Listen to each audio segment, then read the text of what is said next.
This video is running through the solution for the complex numbers question on page 31, question 9. So in this question, we're given a complex number and it's already in polar form, and we want to find 1 over z. And they're actually asking us to give it in two different ways. They're asking us to give our answer, first of all, in polar form, and then secondly, in Cartesian or rectangular form. So let's start by making a note of what 1 over z is equal to. I can start off by writing 1 over z as 1 over 3 cos pi plus I sine pi. But what would probably be very useful for me is if I could actually write this 1 on top in polar form as well, and then I'd be able to use the rules of division of complex numbers in polar form to tidy up my answer.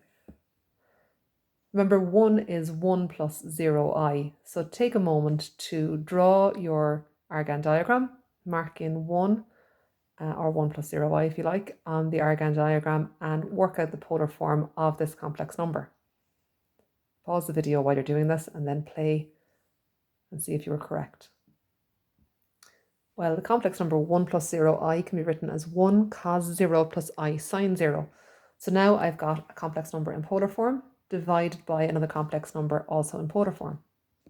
So don't forget, the rule when I want to divide two complex numbers in polar form is I divide the modulus of the numerator by the modulus of the denominator. So that'll just be 1 over 3. And then I subtract the angle of the denominator from the angle of the numerator. So when I tidy this up, I'm going to get 1/3 cos 0 minus pi plus I sine 0 minus pi. And then all I have to do is just to tidy this up a little bit.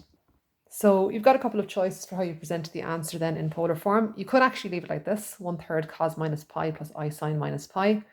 Or you could decide to tidy it up a little bit. And just to illustrate how I tidy this up, imagine I've got just a regular xy axis going on here, kind of with a reference to the unit circle. Minus pi is a clockwise rotation of pi degrees. That would bring me to this position here. But that's actually the same as where I'd end up with plus pi. So I could actually write these angles both as just pi instead. So 1 over z equals 1/3 cos pi plus I sine pi. Just a note about the solution in the back of the book. In the back of the book, they say 1/3 cos pi minus I sine pi. Now, the reason that both of these are actually correct is that if you look in your log tables at sine of minus a, sine of minus a equals to minus sine a.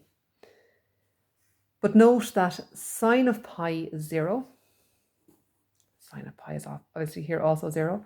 So adding 0 or subtracting 0 will give me the same result. So both of these are actually fine as answers. Okay, so now I have my answer in polar form and I want to get it also in rectangular form. So to do this, all I have to do is evaluate cos pi and sine pi.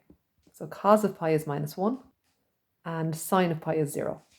And when I multiply this out, I'm going to get -1/3 plus 0i. And it's important to make sure to write in the 0i because they're asking for the answer in the form a plus bi.